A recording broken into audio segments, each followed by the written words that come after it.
वंदन। भगवान व्यास मुनि के चरणों में मेरा कोटि कोटि वंदन। श्री सुखदेव मुनि जी के चरणों में मेरा कोटि कोटि वंदन। भगवान सीताराम जी के चरणों में मेरा कोटि कोटि वंदन। भगवान शिव एवं उनके परिवार के चरणों में मेरा कोटि कोटि वंदन। माँ लक्ष्मी, माँ पार्वती, माँ सरस्वती के चरणों में मेरा कोटि कोटि वंदन। श्री हनुमान जी के चरणों में मेरा कोटि कोटि वंदन। हमारे 33 करोड़ देवी देवताओं के चरणों में मेरा कोटि कोटि वंदन। समस्त ऋषियों, संतों, महात्माओं के चरणों में मेरा कोटि कोटि वंदन। सभा में उपस्थित सभी अदृश्य दिव्य शक्तियां जो कथा श्रवण करेंगी के चरणों में मेरा कोटि कोटि वंदन। परम पूज्य गुरुदेव बाबा जयसन दास जी महाराज के चरणों में मेरा कोटि कोटि वंदन। परम पूज्य गुरुदेव बाबा राजमूल दास जी महाराज के चरणों में मेरा कोटि कोटि वंदन। परम पूज्य गुरुदेव के अनन्य भक्त टंडन साहब के चरणों में मेरा दंडवत प्रणाम। मैं ऐसे सभी पूज्य संतों, महात्माओं, ऋषियों जो श्रीमद् भागवत की कथा, राम कथा अथवा अन्य भगवान की कथाओं को सुनाकर जन जन का कल्याण कर रहे हैं के चरणों में दंडवत प्रणाम करता हूँ। जो भक्त सज्जन पुरुष देवियां इस कथा को किसी भी माध्यम से सुनेंगे, देखेंगे, उन सभी को मैं प्रणाम करता हूँ। ईश्वर द्वारा बनाई इस सृष्टि के सभी जीवों को मैं ईश्वर का रूप समझकर मानसिक रूप से प्रणाम करता हूँ। आज से हम श्रीमद् भागवत महापुराण का हिंदी में पाठ करेंगे और इसको थोड़ा संक्षेप में करके जो है पाठ को करेंगे ताकि उसमें सब जितने भी प्रसंग आए हैं और जितने भी भगवान की लीलाएं, गुण, उनकी कथाएं आई हैं उनको जो है हम सब पढ़ सके, सुन सके। तो आज सबसे पहले हम जो है श्रीमद् भागवत में श्रीमद् भागवत महात्म आया है। ये पद्म पुराण में भी इसका वर्णन है, पद्म पुराण से ये लिया गया है। तो श्रीमद् भागवत महात्म को जो है हम संक्षेप रूप में पढ़ेंगे।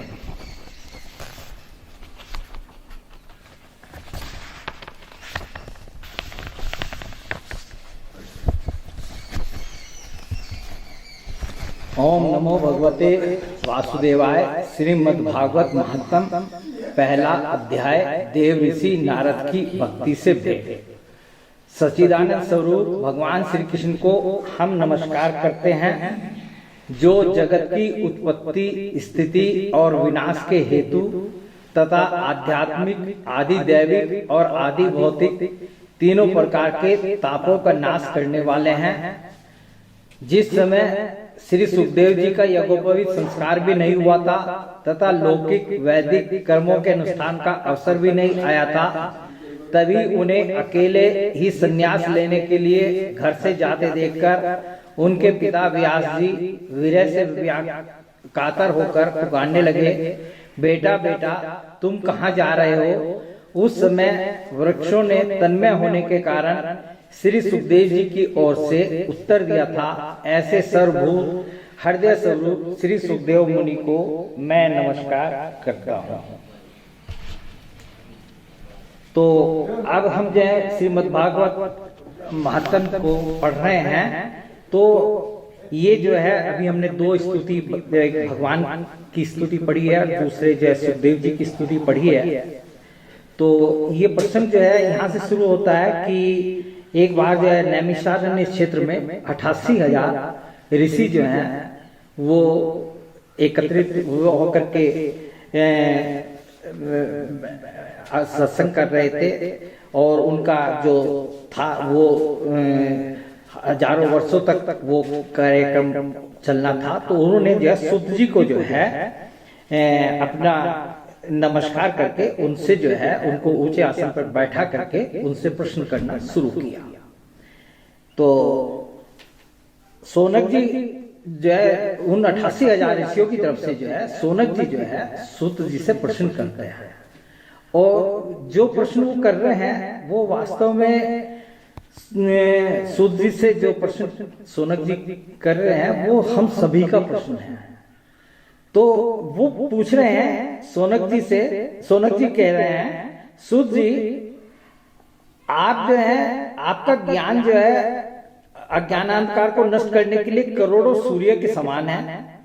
आप हमारे कानों के लिए रसायन अमृत स्वरूप सार गर्भित कथा कहिए, एक ऐसी कथा कहिए आप जो कि रसायन के अमृत स्वरूप हो, ऐसी आप हमें जो है कथा सुनाइए। और दूसरी बात वो कहते हैं सूत जी आप हमें कोई ऐसा शाश्वत साधन बताइए जो सबसे अधिक कल्याणकारी तथा पवित्र करने वालों में भी पवित्र हो तथा जो भगवान श्री कृष्ण की प्राप्ति करा दे।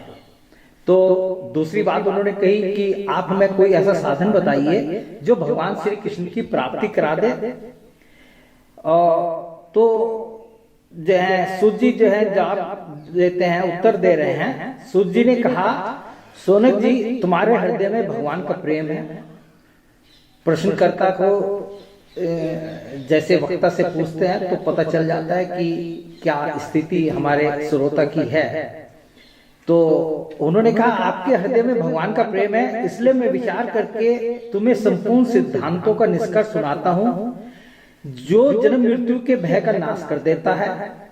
हर व्यक्ति जो है जन्म मृत्यु के आवागमन से डरता है तो उसका नाश कर देता है, जो भक्ति के प्रभाव को बढ़ाता है और भगवान श्री कृष्ण की प्रसन्नता का प्रधान कारण है। मैं तुम्हें वह साधन बतलाता हूं, तुम उसे सावधान होकर सुनो। और दूसरी बात वो कह रहे हैं कि मन की शुद्धि के लिए इससे बढ़कर कोई साधन भी नहीं है ये। और जिस साधन के बारे में वो बतलाने जा रहे हैं उसके बारे में वो कहते हैं कि जब सुखदेव जी महाराज को वो साधन क्या है, वो श्रीमद् भागवत महापुराण है जिसको कि मैं आप लोगों को सुनाऊंगा, वो ये कहते हैं। और ये वो उनको बतला रहे हैं शौनक जी वगैरह ऋषियों को कि जिस समय ये कथा सुनाने के लिए राजा परीक्षित को ये सुखदेव जी ने जो है कथा सुनाई थी, तो देवता जो है वो सब उनके पास चले आए सुखदेव जी के पास, और अमृत का कलश जो है उनके हाथ में था। कहने लगे कि आप जो है इसको अमृत को जो है राजा परीक्षित को पिला दीजिए तो इनकी मृत्यु नहीं होगी, और ये भगवत जो कथा है जो आप इनको सुनाने जा रहे हैं वो आप जो है हमें सुना दीजिए। तो इस पर जो है सुखदेव जी जो है थोड़ा उनकी देवताओं की बुद्धि पर तरस खा करके थोड़ा हंसे और कहे कि कहाँ श्रीमद् भागवत की कथा और कहाँ अमृत, इनका कोई किसी तरह का आपस में जो है तुलना की जा सकती है, कोई तुलना नहीं हो सकती। तो और दूसरी बात जो है उन्होंने बताया, सूत जी बतला रहे हैं कि जिस समय श्रीमद् भागवत की कथा सुखदेव जी ने राजा परीक्षित को सुनाई थी तो उनकी मुक्ति हो गई थी। तो उस उनकी मुक्ति को देखकर जो है ब्रह्मा जी को भी जो है आश्चर्य हुआ। तो ब्रह्मा जी ने कहा कि ऐसी कौन सी कथा है जिससे कि ये राजा परीक्षित की जो है सुनने मात्र से, और वो भी 7 दिन में सुनी और उसकी मुक्ति हो गई, तो ऐसा क्या साधन है ये। तो उन्होंने क्या किया, उन्होंने सब साधनों को जो है एक तराजू में रखा और श्रीमद् भागवत महापुराण को दूसरी तराजू में रखा। तो जिसमें श्रीमद् भागवत महापुराण रखा हुआ था वो पल्ला जो है वो नीचे हो गया, भारी हो गया। तो उनको ये देख करके आश्चर्य हुआ ब्रह्मा जी को भी कि श्रीमद् भागवत पुराण तो जितने भी दूसरे साधन हैं उन सबसे बड़ा है। ये तो जो है आश्चर्य की बात है। तो इसके बाद जो है शौनक जी ने पूछा कि और दूसरे ने उन्होंने क्या कहा, ब्रह्मा जी ने उसको क्या किया, उन्होंने कहा श्रीमद् भागवत शास्त्र को जो है पढ़ने सुनने से तत्काल मोक्ष देने वाला निश्चय किया। ब्रह्मा जी ने अपनी तरफ से जो है ये मोहर लगा दी, ये सर्टिफिकेट दे दिया कि जो इस श्रीमद् भागवत शास्त्र को पढ़ेगा या सुनेगा उसको तत्काल मोक्ष प्राप्त होगा। ये जो है उन्होंने अपनी तरफ से निश्चय करके बता दिया। और आगे वो कह रहे हैं, सुध जी बतला रहे हैं कि सप्ताह विधि से श्रवण करने पर यह निश्चय भक्ति प्रदान करता है। यदि कोई व्यक्ति सप्ताह के हिसाब से भी इसको सुने तो ये भगवान की भक्ति जो है उसको प्रदान करता है। और सनकादि मुनियों ने जो है इसको जो है श्रीमद् भागवत महापुराण को देव ऋषि नारद को सुनाया। तो ये बात उन्होंने बताई। तो अब जो है इनके दिमाग में प्रश्न आया सोनक जी के कि ये सनकादि मुनियों का जो है नारद जी से कहाँ संपर्क हुआ, कहाँ इनसे जो है इनकी भेंट हुई। तो उसका आप हमें बतलाइए कि। तो सूर्य जी कहते हैं कि एक बार की बात है कि विशालापुरी में वे चारों निर्मल ऋषि सत्संग के लिए आए। ये सनकादि जो मुनि जो चार ऋषि हैं ये जो है विशालापुरी में सत्संग के लिए आए। वहां इन्होंने जो है नारद जी को देखा, और नारद जी को देखा तो नारद जी का मुख जो है वो कुछ उदास था, वो खिन्न से थे। तो उन्होंने कहा, पूछा नारद जी से, नारद जी आप चिंताकुल लग रहे हैं, कुछ उदास लग रहे हैं, और अभी अभी आप जल्दी जल्दी कहाँ से आए हैं, कहाँ जा रहे हैं? इस समय तो आप उस पुरुष के समान व्याकुल जान पड़ते हैं जिसका सारा धन लूट गया।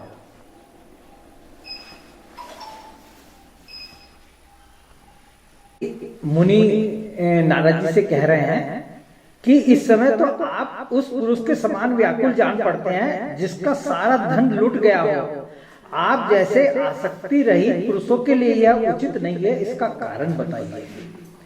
तो नारद जी ने कहा, अब नारद जी क्या चारों मुनियों को जो है सनकादि मुनियों को जब उन्होंने ऐसा प्रश्न पूछा तो क्या उत्तर देते हैं। नारद जी ने कहा, मैं सर्वोत्तम लोक समझकर पृथ्वी में आया था। यहाँ मैं जो है पुष्कर गया, प्रयाग, काशी, गोदावरी, हरिद्वार, कुरुक्षेत्र, श्रीरंग और सेतुबंध आदि कई तीर्थों में इधर उधर घूमता रहा, किंतु मुझे मन को संतोष देने वाली शांति कहीं नहीं मिली। इस समय अधर्म के सहायक कलयुग ने सारी पृथ्वी को पीड़ित कर रखा है। तो और पृथ्वी को किस तरह से पीड़ित कर रखा है उसका भी जो है उन्होंने विस्तार से जो है वर्णन किया नारद जी ने सनकादि मुनियों को, कि पूरी पृथ्वी जो है इस समय कलयुग से जो है पीड़ित है।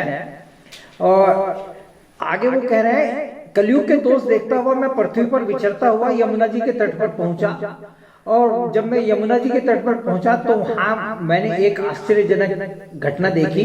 वहां एक युवती बैठी हुई थी, और युवती के साथ जो है दो पुरुष जो है बैठे हुए थे, दो लड़के जो हैं, और वो जो है वृद्ध थे, बूढ़े हो गए थे, जर्जर अवस्था थी, और शोर ऐसा लगता था जैसे कि उनके शरीर में कुछ जान ही ना हो, वो बिल्कुल निढाल रूम में पड़े हुए थे। तो और जो है कुछ स्त्रियां उस युवती को घेर करके बैठी हुई थी, जो कि पंखा वगैरह जो है झल रही थी और उसकी सेवा कर रही थी। तो मैंने जो है उस युवती से पूछा, देवी तुम कौन हो, और ये जो दो युवक पड़े हुए हैं ये तुम्हारा कौन है, और क्यों तुम्हारा मन इस तरह से उदास है, और ये युवतियां जो है ये कौन है? तो उसने कहा कि मैं जो हूँ महात्मा जी, आपको नमस्कार है, आपका दर्शन जो है बहुत सौभाग्य से होता है, मैं भक्ति हूँ, और ये जो दो पड़े हुए हैं युवक ये मेरे पुत्र हैं, ज्ञान और वैराग्य, और ये जो है इनकी ये दशा हो गई है, और ये जो देवियां बैठी हैं ये गंगा सरस्वती आदि जो है नदियां हैं, मतलब जो वे स्त्री रूप में आकर के ये सब मेरी जो है सेवा कर रही हैं, परंतु मेरे इन पुत्रों में जो है कुछ किसी भी तरीके से ये इनकी बेहोशी जो है वो टूट नहीं रही है, ये जग नहीं रहे हैं। तो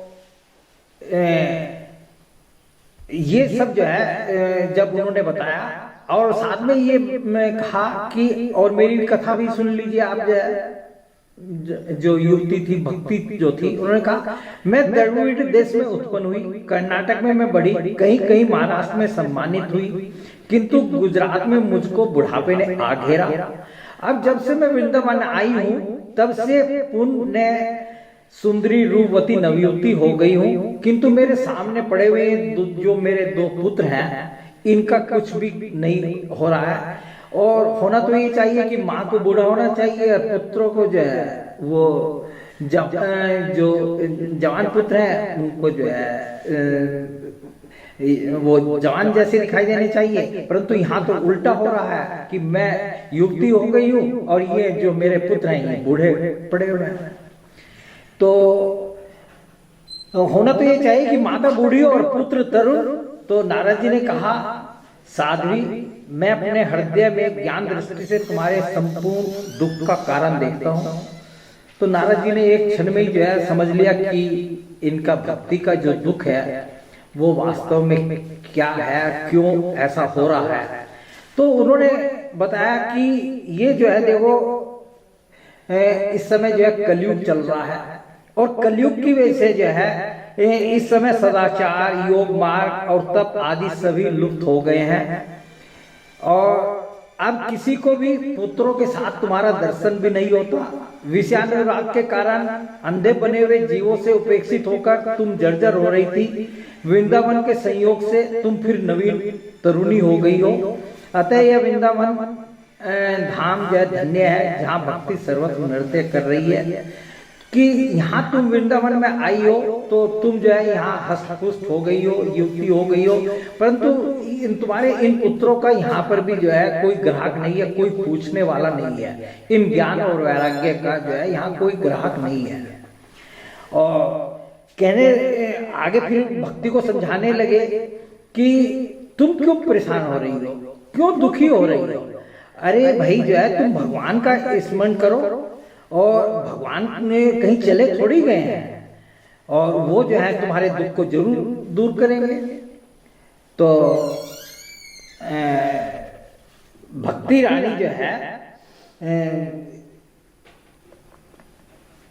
आगे कहती हैं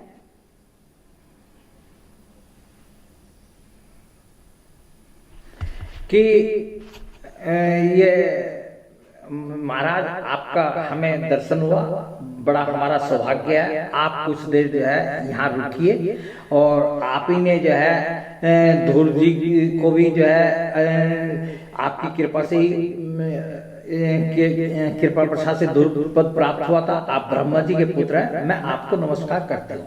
तो ये पहला अध्याय जो है ये समाप्त होता है श्रीमद् भागवत महात्म्य का, और दूसरा अध्याय जो है अब नारद जी जो है भक्ति से आगे क्या कह रहे हैं इसके बारे में हम पढ़ेंगे। नारद जी बोले कि भक्ति को कह रहे हैं कि तुम व्यर्थ में क्यों खेत में अपने आप को डाल रही हो, तुम इतनी चिंता तो क्यों हो। भगवान श्री कृष्ण के चरण कमलों का चिंतन करो, उनकी कृपा से तुम्हारा सारा दुख दूर हो जाएगा। और आगे बतला रहे हैं भक्ति की महिमा को, उसके सामने बतला रहे हैं सत्य, त्रेता और द्वापर इन तीन युगों में ज्ञान और वैराग्य मुक्ति के साधन थे, किंतु कलयुग में तो केवल भक्ति ही ब्रह्म सायुज्य यानी मोक्ष की प्राप्ति कराने वाली है। और जब इतना सब समझा दिया तो भक्ति को जो है कुछ संतोष हुआ, और भक्ति को संतोष होने के बाद उन्होंने कहा कि भाई वो बात आप जो है मेरे लिए जितनी बातें आप कह रहे हैं उससे मैं संतुष्ट हूँ, परंतु मेरा जो दुख है मेरा तो अपने पुत्रों के लिए है, आप इनका कुछ करिए। ये जो है सोते से जो दिखाई दे रहे हैं इनको जगाइए किसी तरीके से। तो वो कह रहे हैं कि तुम चिंता न करो, मैं इनके नवजीवन का उपाय सोचता हूँ। नारद जी ने जो भक्ति को आश्वासन दिया और जो है मैं जो हूँ कुछ ना कुछ इनके लिए अभी करता हूँ। और उसके बाद जो है उन्होंने जो है जो उनके पुत्र सोए हुए थे ज्ञान और वैराग्य जो है नारद जी ने जो है उनको हिला डुला करके जगाने की कोशिश की। उनके कान के पास जोर से लगाकर बोले, ओ ज्ञान, ओ जल्दी जग पड़ो, ओ वैराग्य जल्दी जग पड़ो। फिर उन्होंने वेद ध्वनि की, वेदांत घोष किया, बार बार गीता पाठ किया और परंतु उससे वो जगे नहीं। इसी तरीके से जोर लगाकर वो जो है उन्होंने अपनी आंखें खोली भर, परंतु उसके अलावा कुछ नहीं किया। तो इस प्रकार जो है चिंता करते करते वो नारद जी भी चिंता करने लगे कि भाई अब जो है ऐसे में जो है मैंने इनको गीता पाठ भी सुना दिया, सब कुछ कर दिया, और उसके बावजूद भी इनकी निंद्रा तंद्रा जो है नहीं टूट रही है, तो कैसे जो है इनका कल्याण हो। तो उन्होंने कहा कि मुझे जो है अब कुछ करना चाहिए। तो वे भगवान का स्मरण करने लगे। उसी समय जो है उनको एक आकाशवाणी सुनाई दी। और वो आकाशवाणी क्या थी? नारद जी को जो आकाशवाणी सुनाई दी, आकाशवाणी ने उनको कहा कि तुम जो है देखो खेद मत करो, तुम भक्ति के लिए जो प्रयास कर रहे हो वो बहुत अच्छा है, वो निसंदेह सफल होगा, और तुम उसके लिए एक सत्कर्म तुम्हें करना पड़ेगा, और वो सत्कर्म तुम्हें जो है संत शिरोमणि महानुभाव बताएंगे। ये आकाशवाणी ने कहा। अब आकाशवाणी ने तो जो है इतना कह दिया, सबने साफ साफ सुन भी लिया कि भाई आपको जो है एक सत्कर्म करना पड़ेगा, और वो सत्कर्म जो है आपको ये कोई ऋषि और संत जो है बताएंगे। परंतु वो संत मिलेंगे कहाँ, और मैं संतों को उनको ढूंढूंगा कहाँ, और वो कौन सा साधन है जिससे ये ज्ञान वैराग्य का ये जो है दुख जो है मैं दूर कर सकूं। तो नारद जी बोले कि आकाशवाणी ने जो बात कही है वो भी गुप्त रूप से कही है, यह नहीं बताया कि कौन सा साधन किया जाए और इसका कार्य कैसे सिद्ध हो। तो नारद जी जो है ज्ञान वैराग्य को वहीं छोड़कर जो है और तीर्थों में जा जाकर लोगों से पूछने लगे। और जिन लोगों से पूछते थे उनको आश्चर्य होता था कि अरे भैया, जिस चीज का नारद जी को नहीं पता है, समझ गए, उसका हम लोगों को जो है कैसे पता चलेगा। तो अंत में जो है उन्होंने क्या किया, वो बद्री उन्होंने कहा कि मैं जाकर के तपस्या करूंगा। तो बद्री नाथ जो है बद्री वन में वो जो है चले गए कि और ये अपना निश्चय कर लिया कि मैं जाकर के वहां पर तप करूंगा। तो जिस समय नारद जी इस उसके बाद जो है जब वहां पहुंचे थे, उसी समय जो है इनकी भेंट जो है वो सनकादि मुनियों से हुई थी। वे जो चार ऋषि थे, और देखो इसमें जो है नारद जी उन सनकादि मुनियों के बारे में बहुत अच्छा बतला रहे हैं, और वो सनकादि मुनियों का असली परिचय है, वो मैं जो कहते हुए पढ़ दे रहा हूँ। नारद जी ने कहा, महात्माओं, इस समय बड़े भाग्य से मेरा आप लोगों के साथ समागम हुआ है। आप मुझ पर कृपा करके शीघ्र ही वह साधन बताइए। आप लोग बड़े योगी, बुद्धिमान और विद्वान हैं। आप देखने में पांच वर्ष के बालक से जान पड़ते हैं, किंतु हैं पूर्वजों के भी पूर्वज। आप लोग सदा वैकुंठ धाम में निवास करते हैं, निरंतर हरि कीर्तन में तत्पर रहते हैं, भगवत लीलामृत का रसास्वादन कर सदा उसी में उन्मत्त रहते हैं, और एकमात्र भगवत कथा ही आपके जीवन का आधार है। हरि शरणम, यह वाक्य सर्वदा आपके मुख में रहता है। इसी से काल प्रेरित वृद्धावस्था भी आपको बाधा नहीं पहुंचाती। और आगे वो कह रहे हैं कि धन्य है, मुझे आपका जो है दर्शन जो है बड़े सौभाग्य से हुआ है। अब अपनी पूरी कथा बताने के बाद जो है नारद जी ने कहा कि आप जो है मुझे जल्दी से जल्दी जो है ये बात बताइए, जो आकाशवाणी ने कहा था वो साधन है कौन सा, कि मेरी समस्या दूर कीजिए ताकि जो है मैं ज्ञान और वैराग्य का जो है दुख दूर कर सकूं। तो अब सनकादि मुनियों ने क्या कहा? सनकादि ने कहा, देव ऋषि आप चिंता न करें। देखिए नारद जी कितने आतुर हो रहे थे, प्रश्न करते हुए भी बात करते हुए भी। और सनकादि मुनि बिल्कुल शांत स्वभाव से जो है उनका उत्तर दे रहे हैं। उन्होंने कहा देव ऋषि आप चिंता न करें, मन में प्रसन्न हो, उनके उद्धार का एक सरल उपाय पहले से ही विद्यमान है। नारद जी आप धन्य हैं, आप विरक्तों के शिरोमणि हैं, श्री कृष्ण दासों के शाश्वत पथ प्रदर्शक एवं भक्तियोग के भास्कर हैं। अभी तक आगे वो कह रहे हैं, अभी तक भगवान की प्राप्ति कराने वाला मार्ग तो गुप्त ही रहा है, उसका उपदेश करने वाला पुरुष भाग्य से ही मिलता है। आपको आकाशवाणी ने जिस सत्कर्म का संकेत किया है उसे हम बताते हैं, आप प्रसन्न और समाहित होकर उसको सुनिए।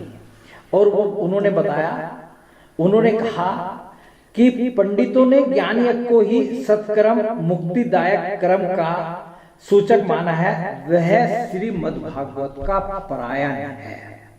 ये सनकादि मुनियों ने जो है नारद जी को बताया कि जिसका गान सुख आदि महानुभावों ने किया है, उसके शब्द सुनने से ही भक्ति ज्ञान और वैराग्य को बड़ा बल मिलेगा, इससे ज्ञान और वैराग्य का कष्ट मिट जाएगा।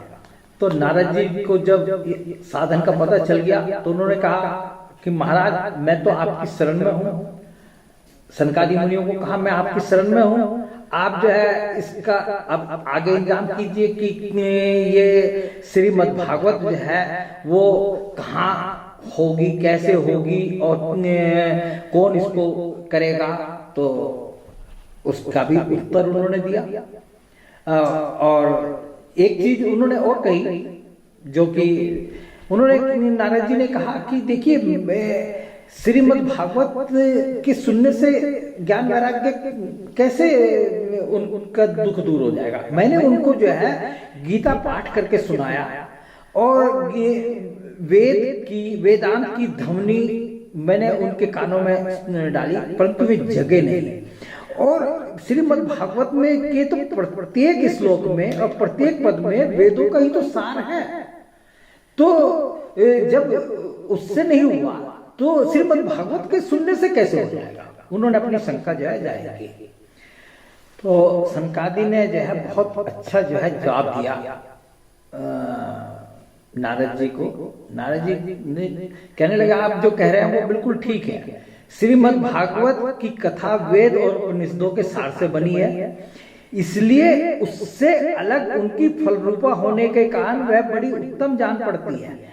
ये जो वेद और उपनिषद हैं उनका श्रीमद् भागवत जो है सार है, सार। अब सार को समझाने के लिए कि सार कैसे है, कहने लगे कि भाई जैसे कि ईख होता है तो ईख में जो है पूरे में रस भरा हुआ होता है, समझिए, परंतु क्या होता है उसको वैसे तो नहीं स्वाद ले जाता। यदि उसको पीड़ करके जो उसका रस निकाल लिया जाए और कोई रस पिए तो उसको जो उसमें आनंद मिलेगा, तो रस में और जो ईख में जो है गन्ने में जो है जो अंतर है वो ही जो है श्रीमद् भागवत में और वेद पुराणों वेदों में अंतर है कि ये वेदों के सार से बनी है।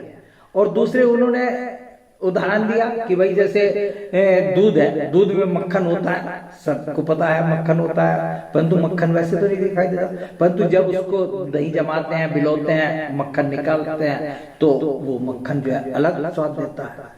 तो इस प्रकार जो है ये श्रीमद् भागवत की जो कथा है ये सार वेदों का ही है, परंतु जो है ये उससे अलग होने के कारण जो है ये इसमें जो है मतलब अलग ही खांड एक के और छोर के बीच में भी व्याप्त रहती है, तथापि अलग होने पर उसकी कुछ और ही मिठास होती है। ऐसे ही श्रीमद् भागवत की कथा है, यह भागवत पुराण वेदों के समान है।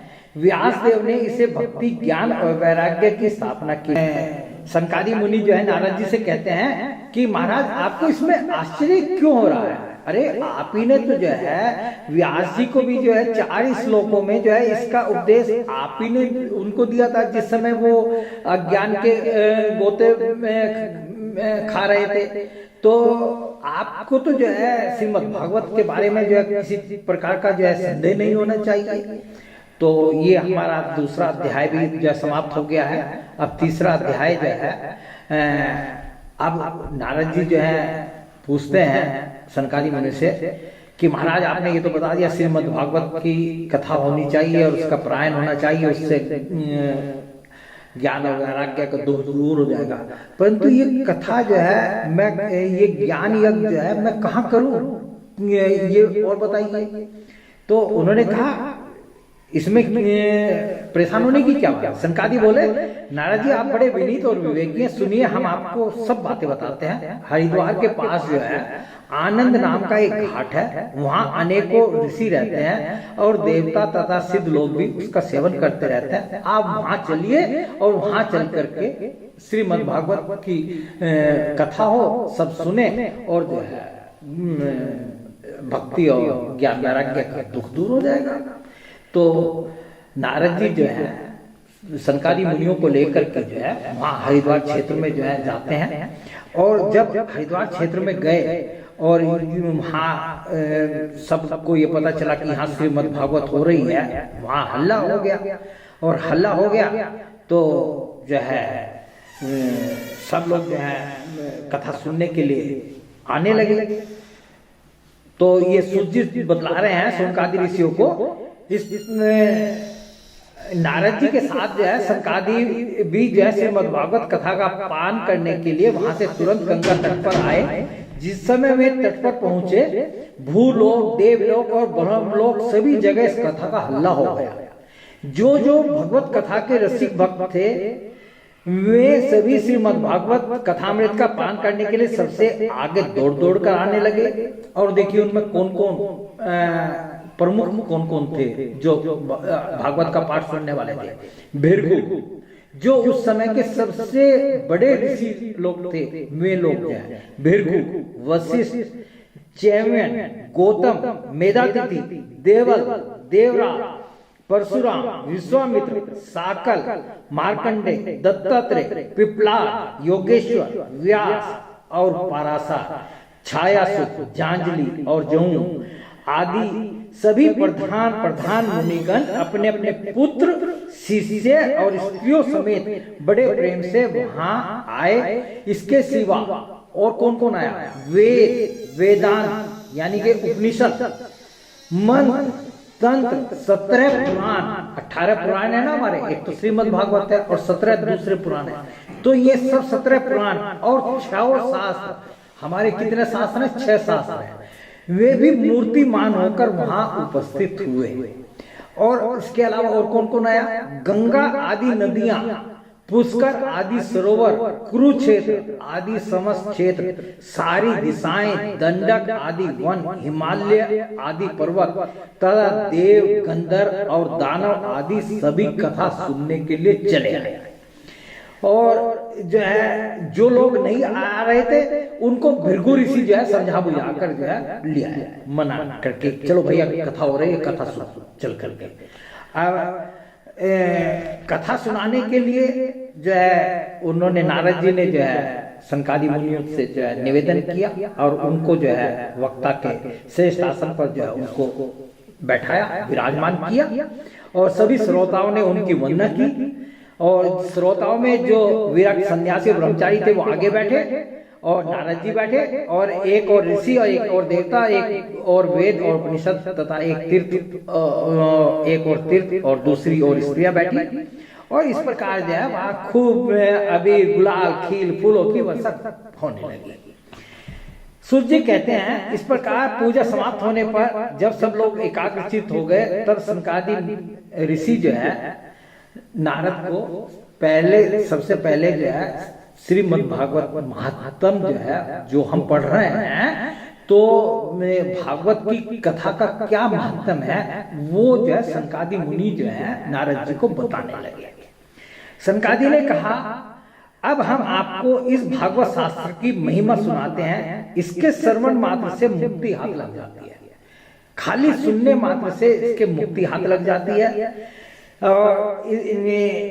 और दूसरा क्या होता है? इसके श्रवण मात्र से हरि जो है हृदय में आविराजते हैं, भगवान जो है वो हृदय के अंदर आविराजते हैं। इस ग्रंथ में जो है 18,000 श्लोक हैं, 12 स्कंध हैं तथा श्री सुखदेव और राजा परीक्षित का यह संवाद है। आप यह भागवत शास्त्र ध्यान देकर सुनिए और दूसरे उन्होंने एक दो बात और अच्छी बताई। उन्होंने कहा देखो बहुत से शास्त्र और पुराण सुनने से क्या लाभ है, इससे तो व्यर्थ का भ्रम ही बढ़ता है। मुक्ति देने के लिए तो एक मात्र भागवत शास्त्री गरज रहा है।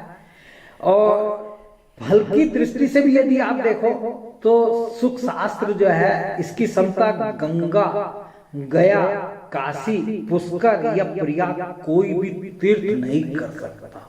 मतलब ये महिमा बतला रहे हैं सनकादि मुनि जो है श्री नारद जी को कि ये श्रीमद् भागवत क्या है, ये जो है महत्व बतला रहे हैं।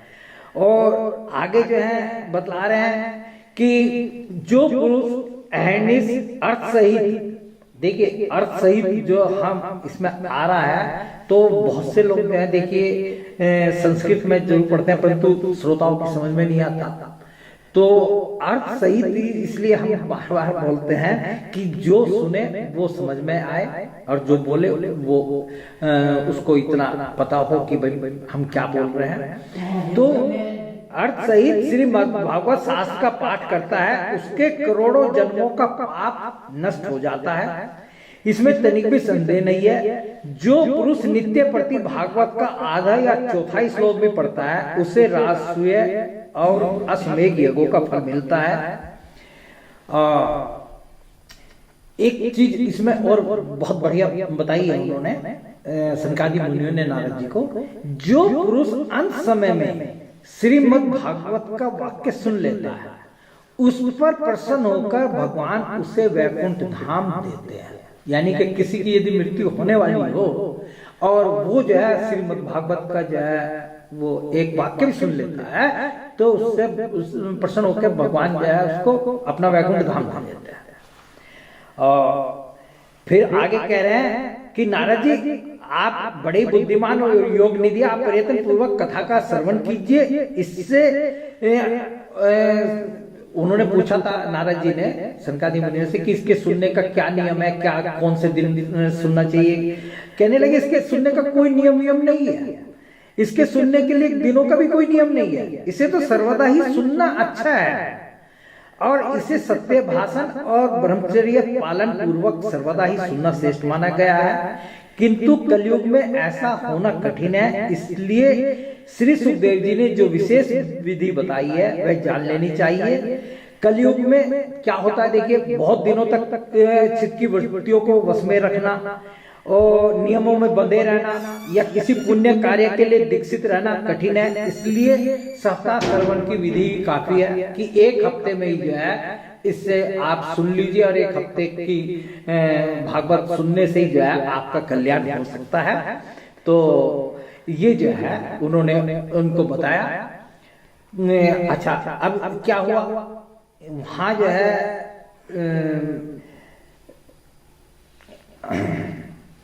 अब इनको थोड़ी सी शंका होगी नारद जी को। नारद जी ने जो है इनसे पूछा सनकादि मुनियों से, सोनक जी कह रहे हैं सूत जी यह तो आपने बड़े आश्चर्य की बात कही है। अवश्य यह भागवत पुराण योग वेता ब्रह्मा जी के भी आदि कारण श्री नारायण का निरूपण करते हैं, परंतु यह मोक्ष की प्राप्ति में ज्ञान आदि सभी साधनों का तिरस्कार करके इस युग में उनसे भी कैसे बढ़ गया। ये जो है सोनकादि ऋषियों ने जो है सूत जी से प्रश्न किया। तो जब प्रश्न किया तो भाई उत्तर देना ही था। तो सूत जी बोले कि भाई देखो ऐसा है, ये क्यों बढ़ गया वो हम आपको कारण बताते हैं। जिस समय जो है कलयुग आने वाला था, मतलब भगवान का परम धाम का जो समय आ गया था, भगवान अपने परम धाम को जाने लगे, तो उन्होंने जो है जाने से पहले जो है उद्धव जी को जो है ज्ञानोपदेश दिया था। और वो जो ज्ञानोपदेश है जो उद्धव जी को दिया था वो 11वें स्कंद में है श्रीमद् भागवत के पूरा का पूरा। तो और वो भगवान बोले थे उद्धव जी से, गोविंद उद्धव जी भगवान से बोले जिस समय भगवान अपने परम धाम को जानने लगे कि गोविंद, अब आप तो अपने भक्तों का कार्य करके परम धाम को पधारना चाहते हैं, किंतु मेरे मन में एक बड़ी चिंता है, उसे सुनकर आप मुझे शांत कीजिए। अब घोर कलयुग आया ही समझिए, इसलिए संसार में फिर अनेकों दुष्ट प्रकट हो जाएंगे। उनके संसर्ग से अब जब अनेकों सत्पुरुष भी उग्र प्रकृति के हो जाएंगे, तब उनके भार से दबकर यह गो रूपिणी पृथ्वी किस किस शरण में जाएगी। और उद्धव जी ने भगवान से प्रार्थना की, भगवान आप जो है ये धरा को छोड़ करके मत जाइए, और यदि जाना है तो मुझे तो साथ में कम से कम ले चलिए। तो जब जो है भगवान ने उद्धव जी के वचन सुने तो प्रभास क्षेत्र में जो है ये घटना घटी थी। तो प्रभास क्षेत्र में उद्धव जी के वचन सुनकर भगवान सोचने लगे कि भक्तों के अवलंबन के लिए मुझे क्या व्यवस्था करनी चाहिए। सोनक जी, तब भगवान ने अपनी सारी शक्ति भागवत में रख दी। इस भागवत में जो है भगवान श्री कृष्ण जो है जब परम धाम को अपने जाने लगे, अपनी सारी शक्ति इस भागवत में रख दी। वे अंतर्ध्यान होकर इस भागवत समुद्र में प्रवेश कर गए। तो आप ये सब समझ लीजिए कि ये जो भागवत है ये शब्द ब्रह्म है, ये ब्रह्म का विग्रह है, शब्द ब्रह्म का विग्रह है ये भागवत पुराण जो है। तो इसके सेवन श्रवण पाठ अथवा दर्शन से ही मनुष्य के सारे पाप नष्ट हो जाते हैं। तो ये जो सिर्फ जो है जैसे गंगा जी हैं, गंगा जी में कोई जरूरी नहीं आप जाकर के नहाएं, यदि गंगा जी का आप दर्शन भी कर लें तो उससे भी आपके पाप नष्ट होते हैं, उससे भी आपका कल्याण होता है। इसीलिए ये श्रीमद् भागवत पुराण जो है जिसको आपके सामने रखा है और आप देख रहे हैं, तो यदि आप खाली दर्शन भी करेंगे उससे भी पाप नष्ट होते हैं। अब सूर्य जी कहते हैं, सोनक जी जिस समय जो है ये सनकादि मुनि जो है नारद जी के सामने जो है, अभी तो श्रीमद् भागवत का महत्व हो रहा है, महत्व सुना रहे थे नारद जी को सनकादि मुनि। तो महत्व सुनाते सुनाते ही क्या एक घटना घटी। वो घटना उससे बड़ा आश्चर्य हुआ, वो मैं तुम्हें बताता हूँ। वहां तरुणावस्था को प्राप्त हुए अपने दोनों पुत्रों के साथ लिए विशुद्ध प्रेम रूपा भक्ति बार बार श्री कृष्ण गोविंद हरे मुरारे हे नाथ नारायण वासुदेवाय। भक्ति रानी जो है और उसके दोनों पुत्र ज्ञान वैराग्य जो हैं और गा क्या रहे हैं, श्री कृष्ण गोविंद हरे मुरारे हे नाथ नारायण वासुदेवाय, श्री कृष्ण गोविंद हरे मुरारे हे नाथ नारायण वासुदेवाय। ऐसे गाती हुई जो है वो वहां साथ साथ प्रकट हो गई। अभी तो सिर्फ श्रीमद् भागवत का महत्व चल रहा था, सनकादि मुनि जो है नारद जी को सिर्फ महत्व सुना रहे थे। और तो भक्ति बोली, मैं कलयुग में नष्ट प्राय हो गई थी, आपने कथामृत से सींचकर मुझे फिर पुष्ट कर दिया। सनकादि मुनियों ने उससे कहा, तुम भक्तों को भगवान का स्वरूप प्रदान करने वाली, अनन्य प्रेम का संपादन करने वाली और संसार रोग को निर्मूल करने वाली हो, अतः तुम धैर्य धारण करके नित्य निरंतर विष्णु भक्तों के हृदयों में ही निवास करो। ये जो है उन्होंने उसको भक्ति को जो है समझाया सनकादि मुनियों ने। तो ये तीसरा अध्याय भी हमारा समाप्त हो गया। अब चौथा अध्याय जो है, अभी तो देखिए श्रीमद् भागवत का महत्व चल रहा था और सनकादि मुनि जो है नारद जी को महत्व सुना रहे हैं श्रीमद् भागवत का। अब इस बीच में क्या हुआ, पहले तो भक्ति रानी जो है अपने पुत्रों को ज्ञान वैराग्य को लेकर के प्रकट हो गई। अब भगवान से भी नहीं रहा गया, भगवान भी अपना परम धाम छोड़ करके जो है अपना परम धाम छोड़ करके वहां पधार गए। जहां श्रीमद् भागवत की कथा चल रही थी, वो सनकादि मुनि जो सुना रहे थे, वहां भगवान भी पधार गए। उनके गले में, अब भगवान की शोभा देखिए, उनके गले में वनमाला शोभा पा रही थी। श्री अंग सजल जलधर के समान श्यामवन था, उस पर मनोहर पीताम्बर सुशोभित था, कटी प्रदेश गर्दनी की लड़ियों से सुसज्जित था, सिर पर मुकुट की लटक और कानों में कुंडलों की झलक देखते ही बनती थी। वे तिरभंग ललित भाव से खड़े हुए चित्त को चुराए लेते थे। वक्ष स्थल पर कौस्तुभ मणि दमक रही थी। सारा अंग सारा श्री अंग हरि चंदन से चर्चित था। उस रूप की शोभा क्या कहें, उसने तो मानो करोड़ों कामदेवों की रूप माधुरी छीन लियो। वे परमानंद चिन्ह मूर्ति मधुराति मधुर मुरलीधर ऐसे अनुपम छवि से अपने भक्तों के निर्मल चित्तों में आविर्भूत हुए। भगवान के नित्य लोक निवासी लीला परिकर उद्धव आदि वहां गुप्त रूप से उस कथा को सुनने के लिए पहले से ही आए हुए थे।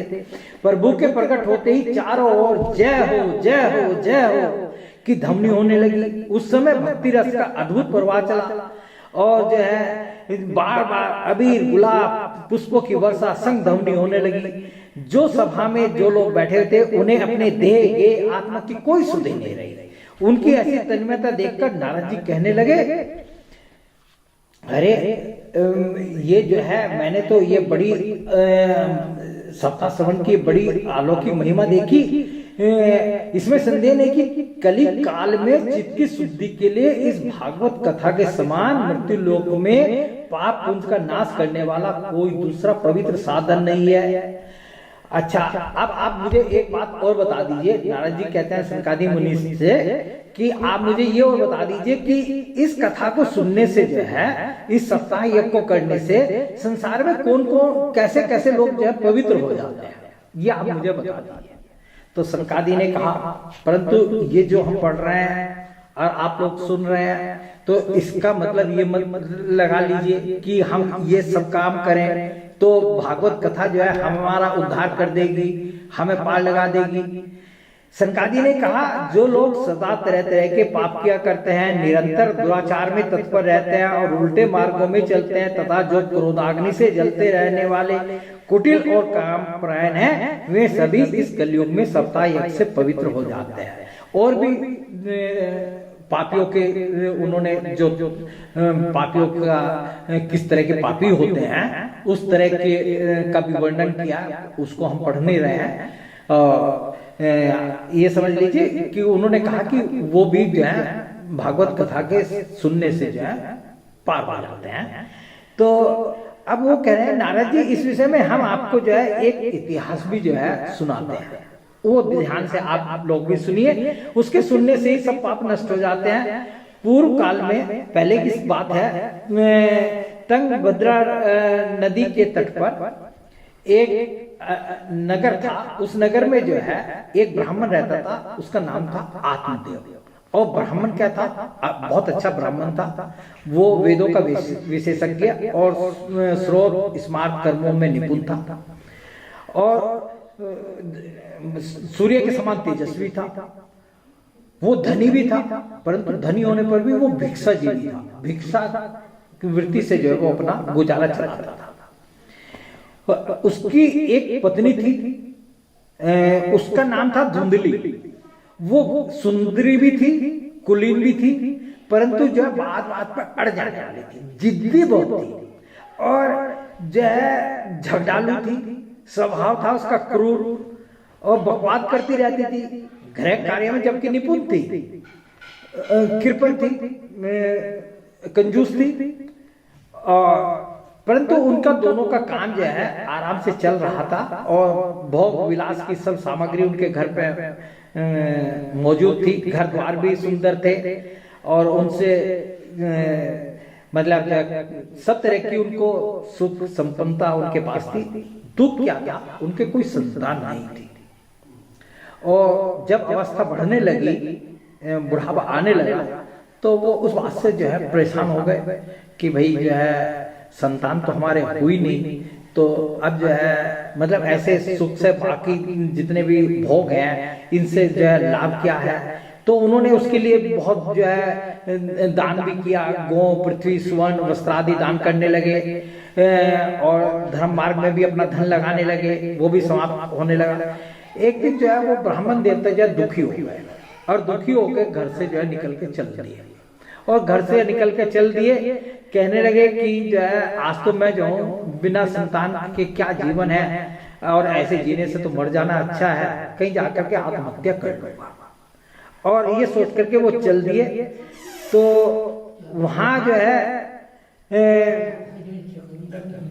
एक जो है चलते चलते वो एक तालाब पर पहुंचे और वहां जो है उनको प्यास लगी तो वहाँ एक तालाब था, वहां पर वो पहुंचे, उनसे उन्होंने जो अपनी प्यास बुझाई तालाब के पानी से, और थोड़ा ही समय बीता था, वहां पर एक सन्यासी जो है वो महात्मा आए वहां पर, और उन्होंने देखा कि सन्यासी ने भी जब पानी पी लिया और वो बैठ गए, तो उन्होंने उनके पास जाकर के उनके चरणों में नमस्कार किया।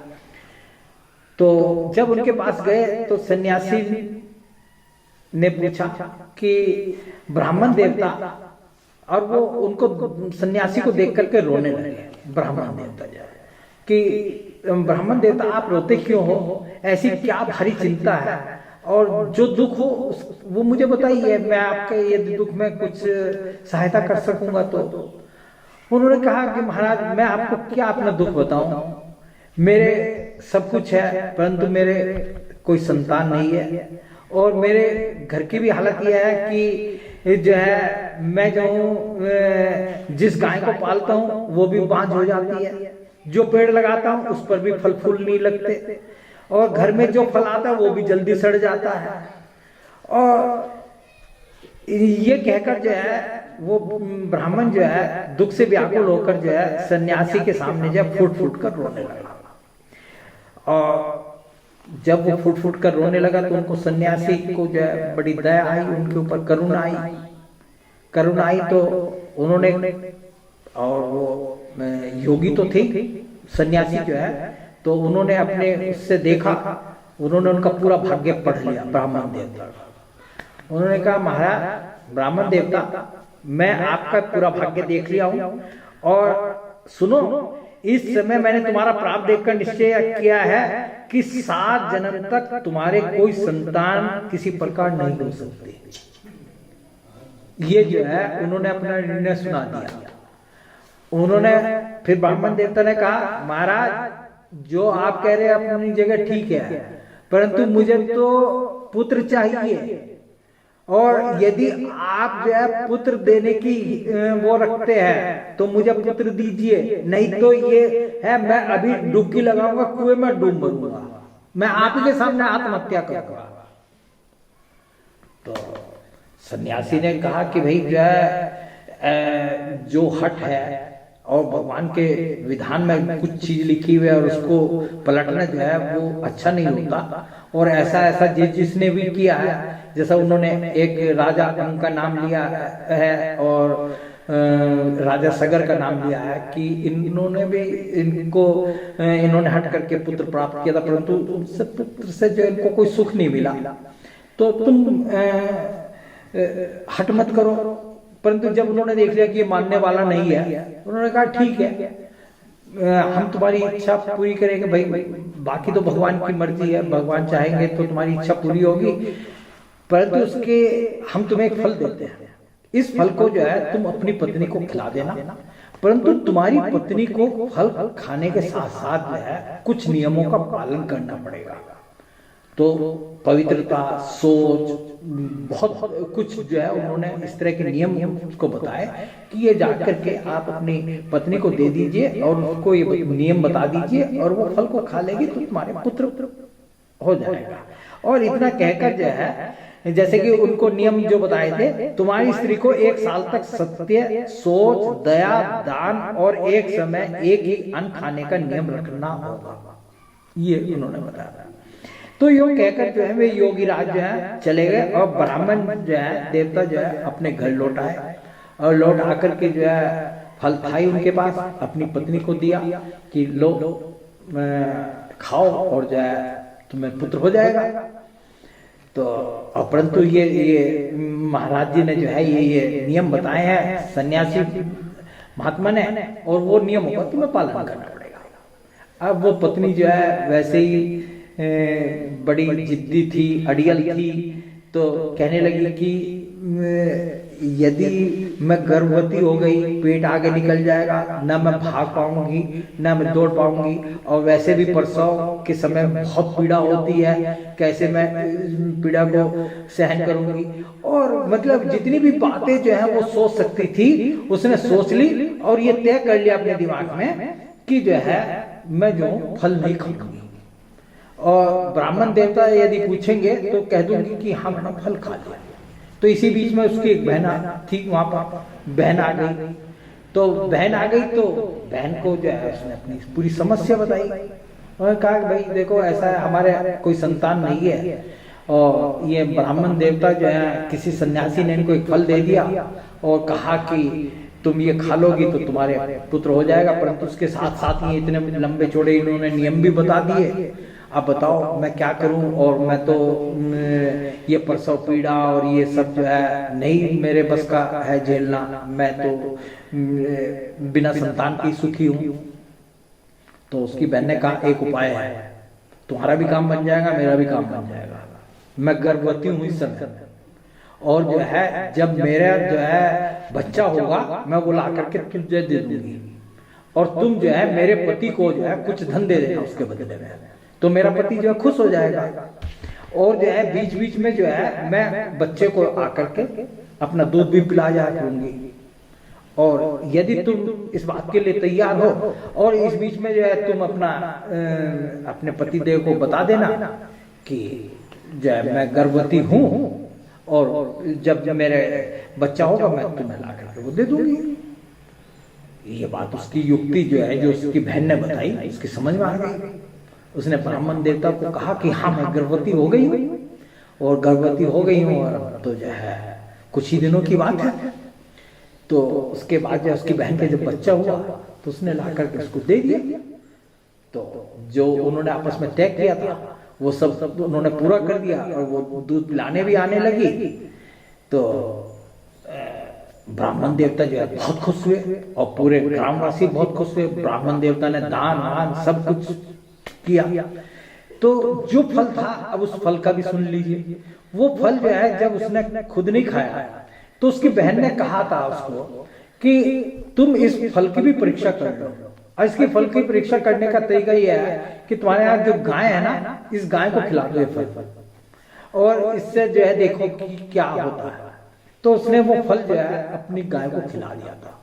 धुंधली ने जो ब्राह्मण देवता की जो पत्नी थी उसने वो जो है फल जो है गाय का दिया। तो गाय के भी जो है 3 महीने बाद जो है एक बच्चा हुआ और बच्चा जो है वो सब तरह से मनुष्य का बच्चा था, परंतु उसके कान जो है वो गाय जैसे थे। इसलिए ब्राह्मण देवता ने जो है उसका नाम रखा गोकर्ण और गोकर्ण रखा और जो है बड़ा आनंद मनाया, सब कुछ उसके संस्कार भी किए। अब ये जो इसकी बहन ने धुंधली की जो बहन ने बच्चा दिया था उसका नाम उसने रखा धुंधुकारी। और ये बहुत दुष्ट था और दुष्ट इतना था कि ये बचपन से ही जो है मतलब दुष्टता करता जाता था। और इसकी दुष्टता के 2-4 उदाहरण जो हैं पढ़ दे रहे हैं कि ये दोनों बालक जो हैं जवान हो गए। उनमें गोकर्ण तो बड़ा पंडित और ज्ञानी हुआ, किंतु धुंधुकारी बड़ा ही दुष्ट निकला। स्नान शौच आदि ब्राह्मणोचित आचारों का तो उसमें नाम भी न था और न खान पान का ही कोई परहेज था। क्रोध उसमें बहुत बड़ा चढ़ा था। वह बुरी बुरी वस्तुओं का संग्रह करता, मुर्दे के हाथ से छुआ हुआ अन्न भी खा लेता था और मतलब और भी जितने दुष्टता के वो हो सकते हैं, जितने अवगुण हो सकते हैं वो उसमें सब हो गए थे। और वेश्याओं के जाल में फंसकर उसने अपने पिता की सारी संपत्ति भी नष्ट कर दी। एक दिन माता पिता को मार पीट कर घर के सब बर्तन भांडे उठा ले गया। तो जो है जब वो वेश्याओं के जाल में पड़ गया तो और अपनी घर की संपत्ति भी सारी उसने स्वाहा कर दी। तो माता पिता को मारा पीटा और बर्तन भांडे भी उठा ले गया।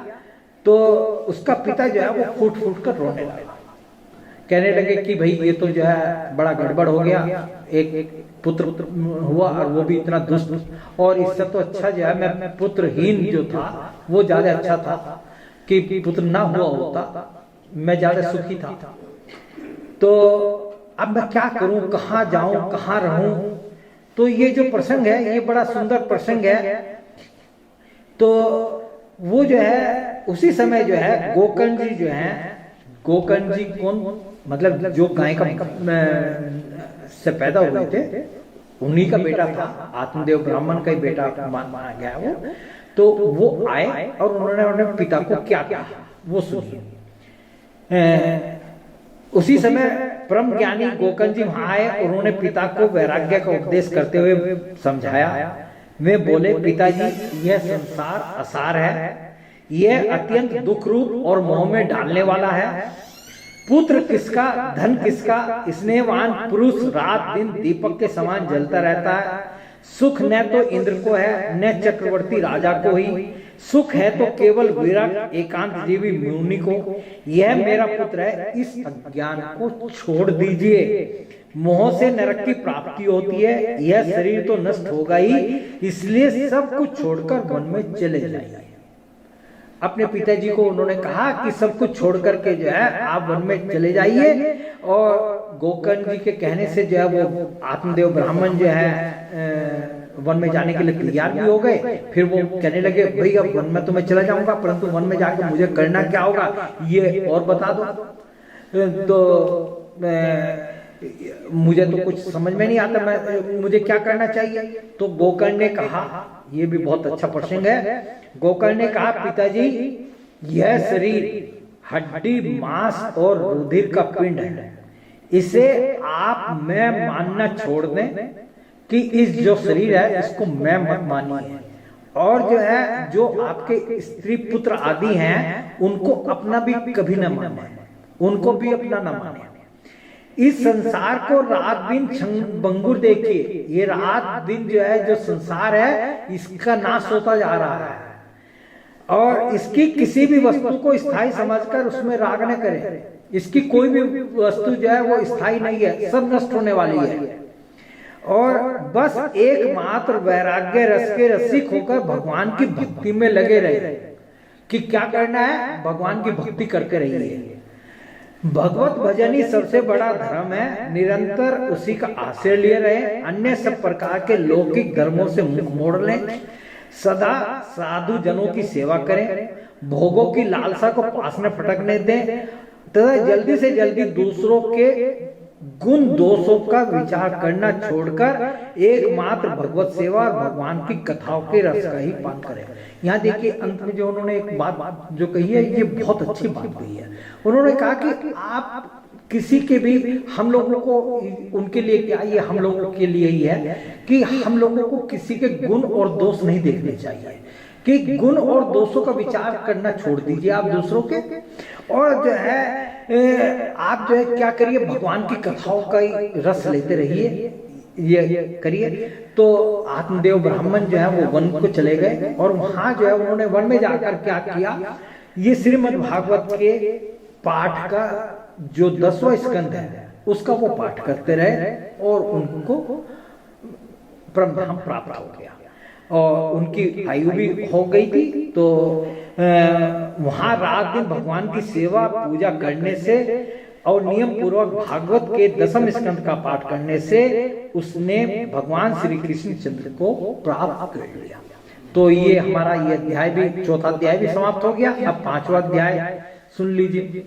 धुंधुकारी को क्या हुआ, जो भाई साहब थे जो दुष्ट प्रवृत्ति के थे, जिनकी वजह से जो है आत्मदेव ब्राह्मण को वन में जाना पड़ा था, उनका क्या हुआ।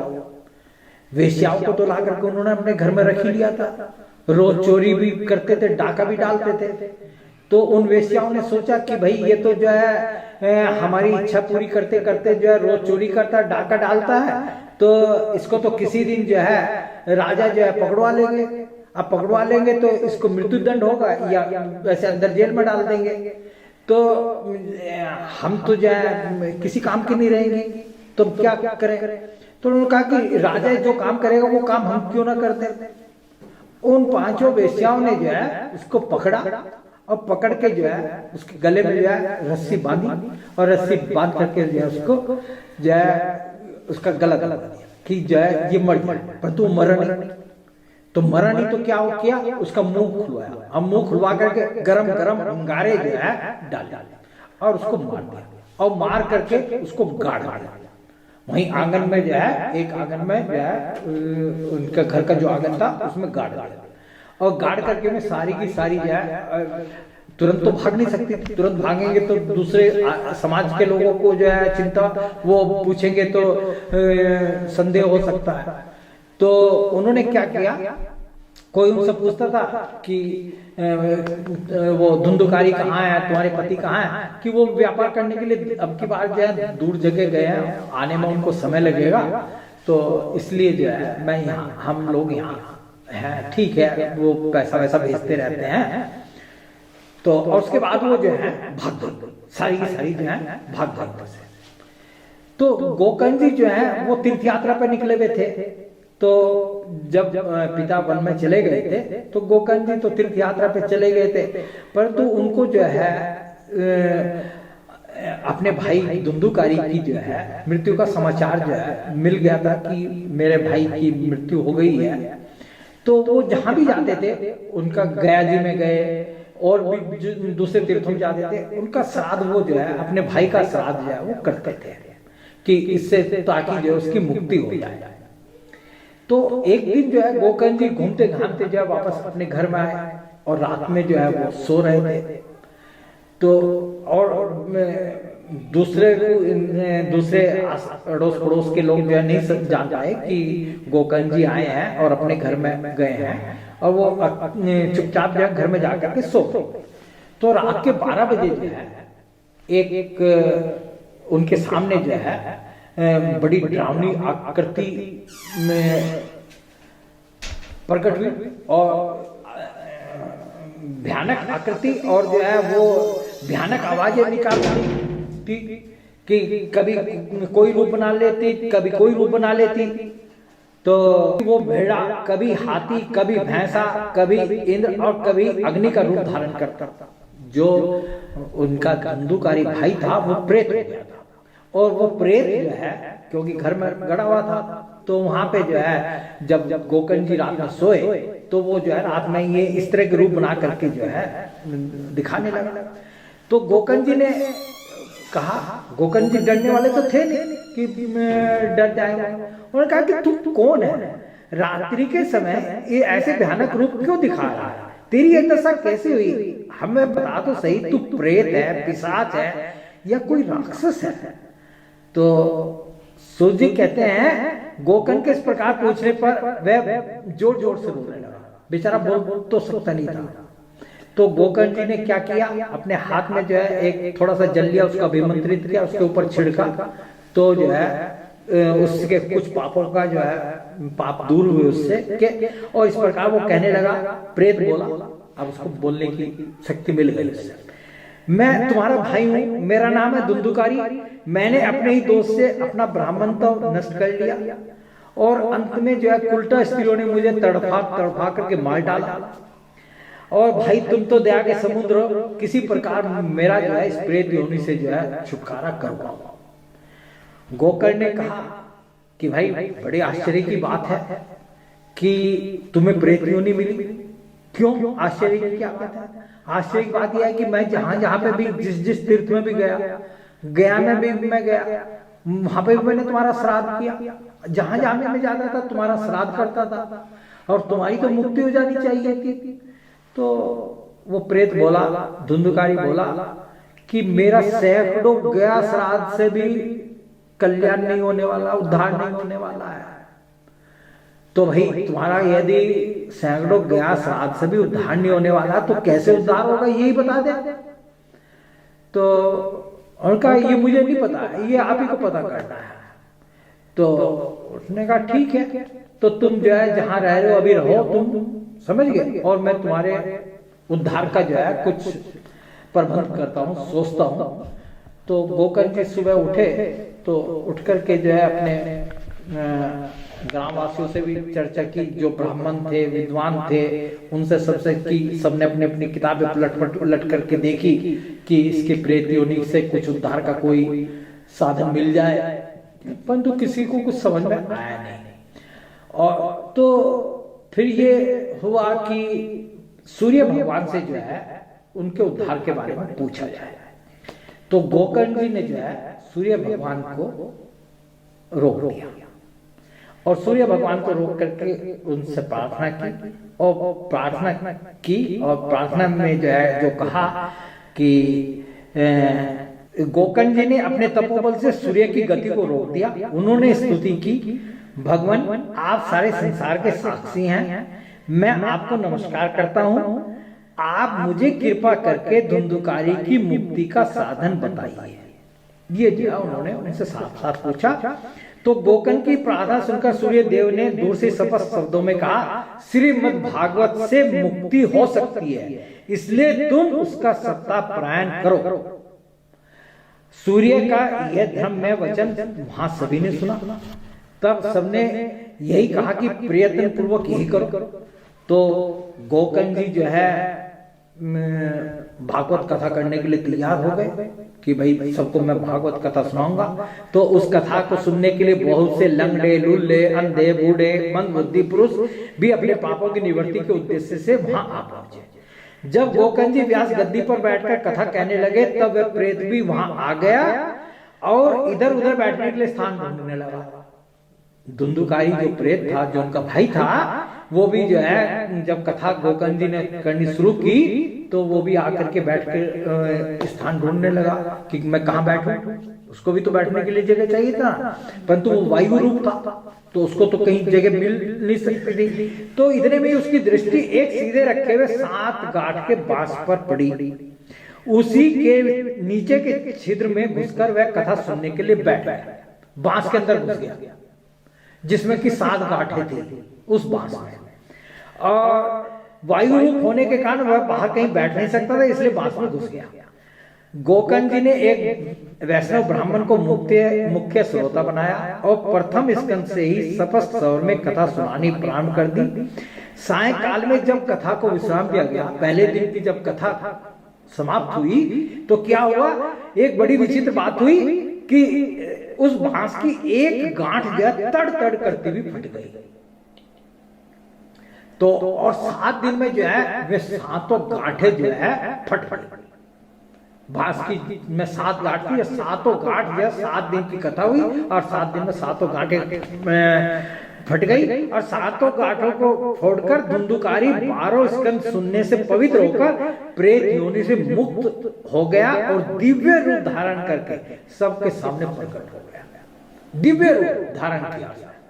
दिव्य रूप का मतलब जैसे भगवान के पार्षदों का रूप होता है, उसके दिव्य रूप का भी हम वर्णन कर रहे हैं थोड़ा सा।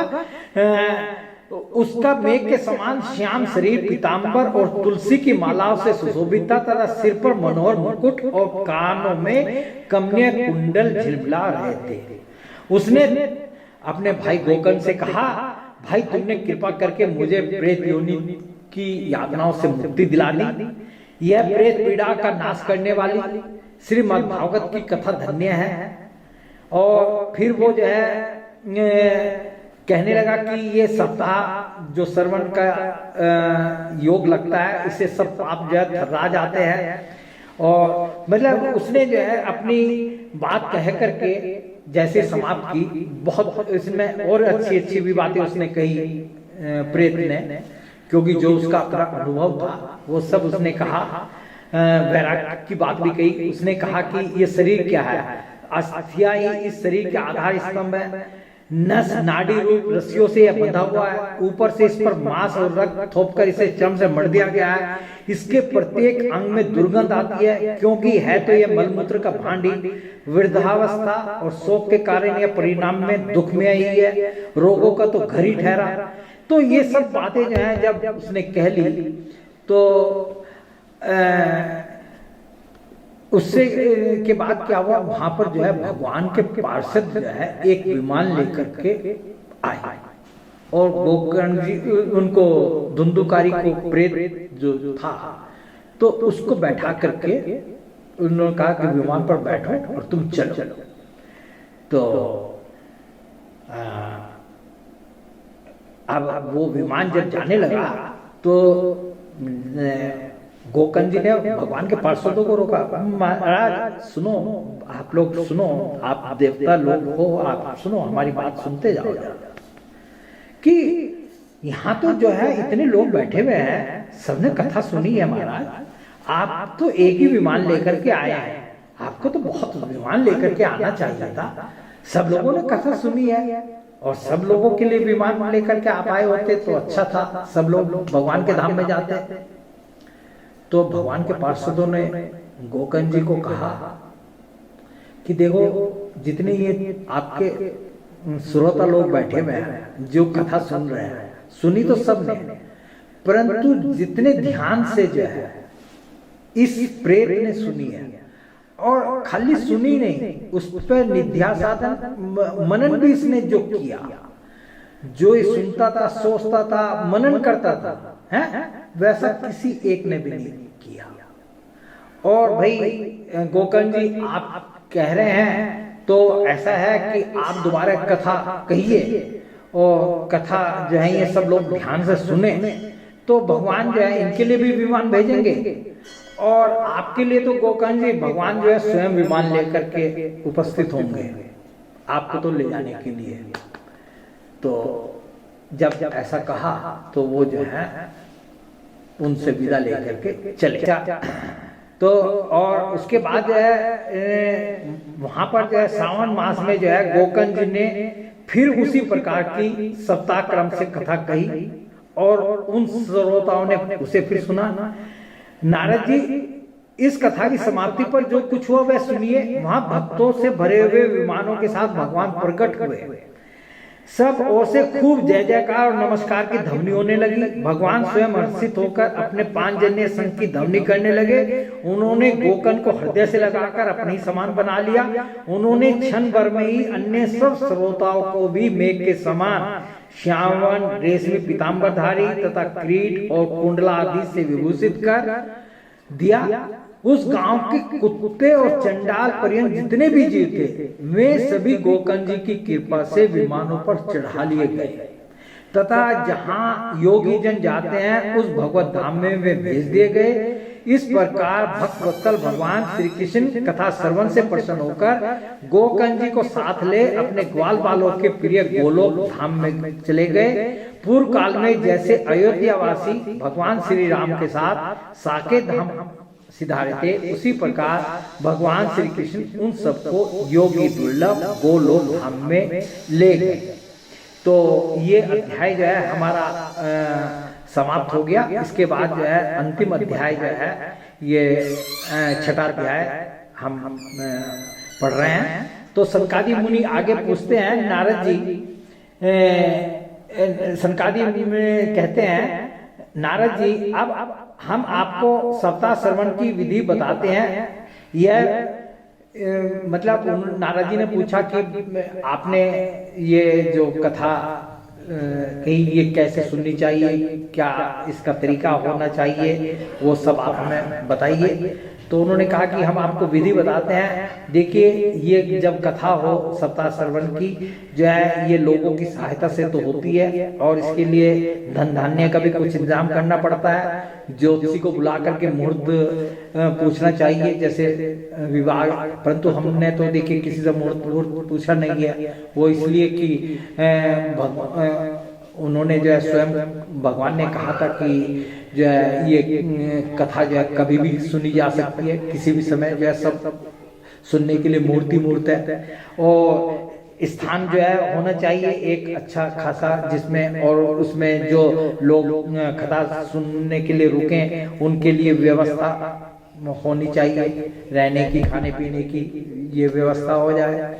और जो है कथा में किसी प्रकार का विघ्न ना हो, तो इसके लिए 5 ब्राह्मणों से जो है ओम नमो भगवते वासुदेवाय का जो है पाठ करा देना चाहिए। और मतलब इस तरह से जो है उन्होंने जो है कुछ चीजें खास चीजों के विघ्नों की निवृत्ति के लिए गणेश जी का पूजन करना चाहिए। और कथा में विघ्न न हो इसके लिए 5 ब्राह्मणों को वरण करे और द्वादशाक्षर मंत्र द्वारा भगवान के नामों का जप करे। फिर ब्राह्मण एवं अन्य विष्णु भक्त एवं कीर्तन करने वालों को नमस्कार करके उनकी पूजा करनी चाहिए। और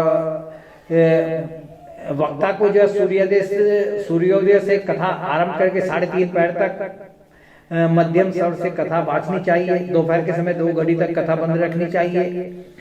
और इसका ये भी नियम है, यदि शक्ति हो तो 7 दिन निराहार रहकर कथा सुने, नहीं तो दूध घी खाकर कथा सुने, या फलाहार खाकर करे, या एक समय भोजन करके कर ले, जैसा भी जिसके साथ सुविधा से सद सके उसी को कथा श्रवण के लिए ग्रहण कर लीजिए। कोई खास उसमें नियम नहीं है। हाँ, 1-2 चीजें उन्होंने जरूर खास बताई कि जो पुरुष नियम से कथा सुने उसे ब्रह्मचर्य से रहना, भूमि पर सोना और नित्य प्रति कथा समाप्त होने पर पत्तल में भोजन करना चाहिए। समझ गए। और वैसे भी जो है थोड़ा बहुत गरिष्ठ वरिष्ठ भोजन नहीं करना चाहिए। काम, क्रोध, मद, मान, मत्सर, लोभ, मद, दंभ, मोह, द्वेष को अपने पास नहीं फटकने देना चाहिए, और सत्य बोलना चाहिए। सोच, दया, मौन, सरलता, विनय और उदारता का बर्ताव करना चाहिए। इस प्रकार जो है जब सप्ताह यज्ञ समाप्त हो जाए तो जो है यदि गृहस्थ हो तो हवन करवा ले और ब्राह्मणों को भोजन कराए, और ये सब जो है मतलब उन्होंने ये सब साधन बता दिए। और इसके बाद जो है सूर्य जी कहते हैं, सनकादिक कहते हैं, नारद जी इस प्रकार तुम्हें सप्ताह श्रवण की विधि हमने पूरी सुना दी, अब और क्या सुनना चाहते हो। इस श्रीमद् भागवत से भोग और मोक्ष दोनों ही हाथ लग जाते हैं। सूर्य जी कहते हैं, सोनक जी यूं कहकर महामुनि सनकादि ने 1 सप्ताह तक विधि पूर्वक इस सर्व पाप नाशिनी परम पवित्र तथा भोग और मोक्ष प्रदान करने वाली भागवत कथा का प्रवचन किया। सब प्राणियों ने नियम पूर्वक इसे श्रवण किया। सनकादि मुनि सुना रहे थे ना नारद जी को, तो सब प्राणियों ने नियम पूर्वक इसे श्रवण किया। इसके पश्चात उन्होंने विधि पूर्वक भगवान पुरुषोत्तम की स्तुति की। कथा के अंत में ज्ञान, वैराग्य और भक्ति को बड़ी पुष्टि मिली। वे तीनों एकदम तरुण होकर सब जीवों को कच्चित अपनी ओर आकर्षित करने लगे। अपना मनोरथ पूरा होने से नारद जी को भी बड़ी प्रसन्नता हुई। नारद जी कथा किस लिए करवा रहे थे, सनकादि मुनि से किस लिए सुन रहे थे कि ज्ञान, भक्ति, ज्ञान, वैराग्य का दुख दूर हो, तो वो दुख दूर हो गया। ज्ञान भक्ति भी वहां उपस्थित हो गई, ज्ञान वैराग्य भी उपस्थित हो गए, सबको परमानंद मिला। और नारद जी ने कहा, मैं धन्य हूँ तपोधनो, मैं श्रीमद् भागवत श्रवण को ही सब धर्मों से श्रेष्ठ मानता हूँ, क्योंकि इसके श्रवण से वैकुंठ यानी गोलोक बिहारी श्री कृष्ण की प्राप्ति होती है। सूर्य जी कहते हैं, सोनक जी वैष्णव श्रेष्ठ नारद जी यूं कह ही रहे थे कि वहां घूमते घूमते योगेश्वर भगवान श्री सुखदेव जी आ गए। सुखदेव मुनि जो है जिस समय ये कथा जो है सुना रहे थे और कथा समाप्त होने वाली थी, हो गई थी एक तरह से, तो जो है सुखदेव मुनि जी आ गए। और सुखदेव मुनि जी जो है क्या कहते हैं, उनका भी वर्णन सुन लीजिए, बहुत सुंदर वर्णन है। सुखदेव मुनि जी कैसे हैं हमारे। कथा समाप्त होती व्यास नंदन सुखदेव जी वहां पर आ रहे। 16 वर्ष की सी आयु, आत्म लाभ से पूर्ण ज्ञान रूपी महासागर का संवर्धन करने के लिए चंद्रमा के समान वे प्रेम से धीरे धीरे श्रीमद् भागवत का पाठ कर रहे थे। परम तेजस्वी सुखदेव जी को देखकर सारे सभासद खड़े हो गए। सुखदेव जी सब श्रोताओं को बतला रहे हैं, रसिक एवं भावुक जन, यह श्रीमद् भागवत वेद रूप कल्प वृक्ष का परिपक्व फल है, पका हुआ फल है। ये श्री सुखदेव रूप सुख के मुख का संयोग होने से अमृत रस से परिपूर्ण है। यह रसी रस है, इसमें न छिलका है न गुठली है। कोई ऐसा फल जो है जिसको कि आप पूरा का पूरा खा सके, जिसमें ना छिलका हो ना गुठली हो, फेंकने की कोई जरूरत ही ना हो। ये श्रीमद् भागवत उस तरह का ग्रंथ है कि इसमें सिर्फ रस ही रस है। जब तक शरीर में चेतना रहे तब तक आप लोग बार बार इसका पान करें। इसमें परमहंसों के प्राप्य विशुद्ध ज्ञान का ही वर्णन किया गया है तथा ज्ञान, वैराग्य और भक्ति के सहित निवृत्ति मार्ग को प्रकाशित किया गया है। यह रस सर्वलोक, सत्यलोक, कैलाश और वैकुंठ में भी नहीं है। इसलिए भाग्यवान श्रोताओं, तुम इसका खूब पान करो, इसे कभी मत छोड़ो, मत छोड़ो। सूर्य जी कहते हैं, श्री सुखदेव जी इस प्रकार कह ही रहे थे कि इस सभा के बीचों बीच प्रहलाद, बलि, उद्धव और अर्जुन आदि पार्षदों के सहित साक्षात श्री हरि प्रकट हो गए। भगवान भी प्रकट हो गए उस कथा में जो है, भगवान अपने पार्षदों के साथ प्रकट हो गए। और भगवान को प्रसन्न देखकर देव ऋषि ने उन्हें एक विशाल सिंहासन पर बैठाया और सब लोग उनके सामने कीर्तन करने लगे। और कीर्तन भी क्या जबरदस्त था वो। उस कीर्तन को देखने के लिए पार्वती जी के सहित महादेव जी और ब्रह्मा जी भी आए। कीर्तन प्रारंभ हुआ। प्रहलाद जी तो चंचल गति यानी फुर्तीले होने के कारण करताल बजाने लगे। उद्धव जी ने झांझे उठा ली। देव ऋषि नारद वीणा की ध्वनि करने लगे और ज्ञान विद्या में कुशल होने के कारण अर्जुन राग अलापने लगे। इंद्र ने मृदंग बजाना शुरू कर दिया। सनकादि बीच बीच में जय घोष करने लगे। और इन सब के बीच में परम ज्योति तेजस्वी भक्ति ज्ञान और वैराग्य के नटों के समान नाचने लगे। जो ज्ञान वैराग्य भक्ति थी वो नटों के समान उसमें नाचने लगे। ऐसा अलौकिक कीर्तन देखकर भगवान प्रसन्न हो गए और कहने लगे कि मैं तुम्हारी कथा से बहुत प्रसन्न हूं और भैया जो है मेरे से जो वर मांगना मांग। तो सबने जो है हाथ जोड़ करके भगवान से कहा, भगवान यदि आप प्रसन्न हैं तो ऐसा कीजिए, भगवान हमारी यह अभिलाषा है कि भविष्य में भी जहां जहां सप्ताह कथा होती हो आप वहां इन पार्षदों के सहित अवश्य पधारिए, हमारा यह मनोरथ पूर्ण कर दीजिए। भगवान ने कहा तथास्तु, ऐसा ही होगा। और भगवान जो है ऐसा कह करके अंतर्ध्यान हो गए। बोले भगवान श्री कृष्ण की जय। इसके पश्चात जो है क्या हुआ, नारद जी ने भगवान और उनके पार्षदों के चरणों को लक्ष्य करके प्रणाम किया और सब लोग अपने अपने स्थानों को चले गए। सुखदेव जी ने भक्ति को उसके पुत्रों सहित अपने शास्त्र में स्थापित कर दिया। इसी से भागवत का सेवन करने से श्री हरि वैष्णव के हृदय में आविराजते हैं। अब यहाँ सूत जी आगे पूछ रहे हैं, वो सोनक जी ने पूछा कि सूत जी ये बताइए कि सुखदेव जी ने राजा परीक्षित को, गोकर्ण ने धुंधुकारी को और सनकादि ने नारद जी को 3 समय ये आए हैं कि एक तो ये है कि ये कथा जो है राजा परीक्षित को जो है सुखदेव जी ने सुनाई, एक गोकर्ण जी ने जो है अपने भाई धुंधुकारी को निमित्त करके सुनाई और सनकादि मुनियों ने जो है नारद जी को सुनाई। ये कथा जो है कब कब जो है किस किस समय ये ग्रंथ सुनाया गया ये आप हमें बताइए। तो सूत जी ने कहा भगवान श्री कृष्ण ने का जब स्वधाम गमन हो गया तो उसके कलयुग के 30 वर्ष से अधिक बीत जाने पर ये सुखदेव जी ने कथा आरंभ की थी। राजा परीक्षित के कथा सुनने के बाद कलयुग के 200 वर्ष और बीत जाने पर गोकर्ण जी ने एक कथा जो है सुनाई थी और उसके भी पीछे कलयुग के 30 वर्ष और निकल जाने पर सनकादि ने यह कथा सुनाई थी। तो सोनक जी, सूत जी कह रहे हैं सोनक जी आपने जो पूछा था उसका उत्तर मैंने आपको दे दिया। इस कलयुग में भागवत की कथा भव रोग की रामबाण औषध है और यमराज जी जो हैं अपने दूत को हाथ में पास लिए देखकर यमराज उसके कान में कहते हैं देखो जो भगवान की कथा वार्ता में मत हो रहे हो उनसे दूर रहना, मैं औरों को ही दंड देने की शक्ति रखता हूँ वैष्णवों को नहीं। तो ये जो है और अंत में जो है सूत जी जो है इनको सोनकादि ऋषियों को कहते हैं सोनक जी मैंने अनेक शास्त्रों को देखकर आपको यह परम गोप्य रहस्य अभी अभी सुनाया है।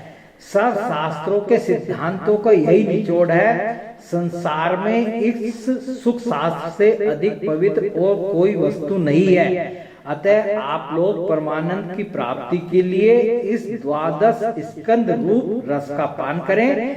जो पुरुष नियम पूर्वक इस कथा का भक्ति भाव से श्रवण करता है और जो शुद्धांत कर्ण भगवत भक्तों के सामने से सुनाता है वे दोनों ही विधि का पूरा पालन करने के कारण इसका यथार्थ फल पाते हैं। उनके लिए त्रिलोकी में कुछ भी असाध्य नहीं रह जाता।